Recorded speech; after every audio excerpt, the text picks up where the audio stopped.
શું અમેરિકાના એરપોર્ટ હવે મુસાફરી માટે નહીં પણ છાવરણીમાં ફેરવાઈ રહ્યા છે? ઇતિહાસના સૌથી લાંબા ગવર્મેન્ટ શટડાઉન વચ્ચે આભાસી શાંતિ હવે તોફાનમાં ફેરવાઈ ગઈ છે. જ્યારે મુસાફરો સુરક્ષાના નામે કલાકો સુધી લાઇનમાં ઊભા છે, ત્યારે TSA એજન્ટો નહીં પણ આઈસના હથિયારધારી અધિકારીઓનો પહેરો છે. શું આ સુરક્ષા છે કે પછી કોઈ મોટા રાજકીય ખેલ? જાણો આ ખાસ રિપોર્ટમાં. અમેરિકાના આકાશમાં અત્યારે અનિશ્ચિતતાના વાદળો ઘેરાઈ ગયા છે અને એરપોર્ટ પર સ્થિતિ કાબુ બહાર જતી રહી હોય તેવું લાગી રહ્યું છે. ગવર્મેન્ટ શટડાઉનના 45 દિવસ જોઈએ તો વ્હાઇટ હાઉસ તરફથી એક એવો આદેશ આપવામાં આવ્યો જેમણે સમગ્ર દેશમાં ખળભળાટ મચાવી દીધો છે. બોર્ડર ઝાડ ટ્રોમ હોમને રાષ્ટ્રીય ટેલિવિઝન પર સ્પષ્ટ શબ્દોમાં કહી દીધું છે કે જ્યાં સુધી એરપોર્ટ પર સુરક્ષા 100% સામાન્ય નહીં થાય ત્યાં સુધી ઇમિગ્રેશન ઓફિસરો એરપોર્ટ છોડીને ક્યાંય નહીં જઈ શકે. અત્યારે સ્થિતિ એવી થઈ ગઈ છે કે પેસેન્જર સ્ક્રીનિંગ ચેકપોઇન્ટ પર આઈસ એટલે કે ઇમિગ્રેશનના એજન્ટો તૈનાત કરવામાં આવ્યા છે અને તે જ ચેકિંગ કરી રહ્યા છે.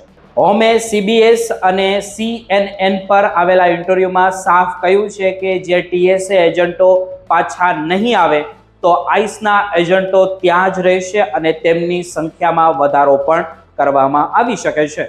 આ બધું ત્યારે થઈ રહ્યું છે જ્યારે TSAના આંતરિક આંકડાઓ દર્શાવે છે કે છેલ્લા 30 દિવસમાં લગભગ 600 થી વધારે સ્કીનિંગ કરનારા કર્મચારીઓએ કામ છોડી દીધું છે, કારણ કે ફેબ્રુઆરીના મધ્યમથી તેમના પગાર મળ્યા જ નથી.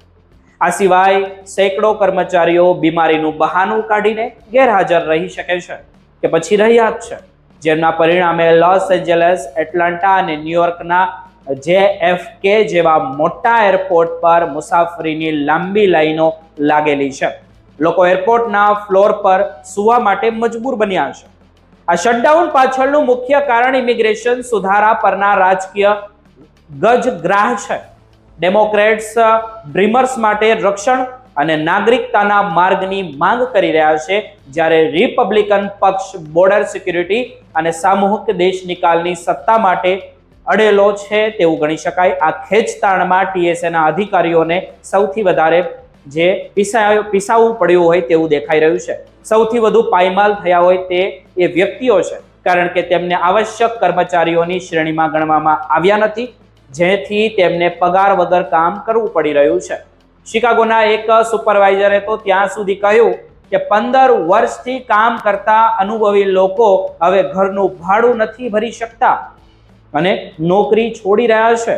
આ ખાલી પડેલી જગ્યાઓ ભરવા માટે સરકારે જે 23 માર્ચ આઈસના એજન્ટોને એરપોર્ટ પર ઉતાર્યા છે, જેઓ સામાન્ય રીતે ગેરકાયદેસર ઇમિગ્રેન્ટ્સને પકડવાનું કામ કરે છે, બીજું કશું જ નહીં.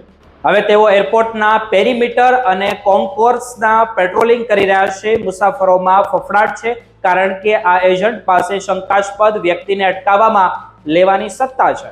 એરલાઇન ઉદ્યોગે ચેતવણી આપી છે કે આ અંધાધૂનીને કારણે $2 અબજ નુકસાન થઈ શકે છે.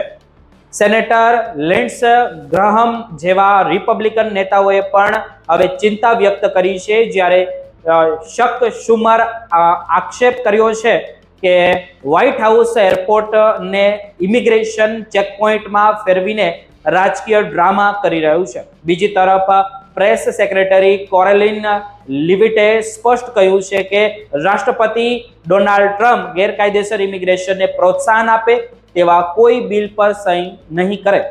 એરપોર્ટ પર અત્યારે લોકો TSAને પગાર આપો તેવા નારા લગાવી રહ્યા છે અને નિષ્ણાતો કહી રહ્યા છે કે જો આ સ્થિતિ વધુ સમય ચાલી તો મોટી સુરક્ષા ખામી સર્જાઈ શકે છે. હવે આખા અમેરિકાની નજર આવતીકાલની બેઠક પર છે કે શું આ શટડાઉનનો અંત આવશે કે પછી અમેરિકાના એરપોર્ટ પર આઈસના એજન્ટો કાયમી બની જશે.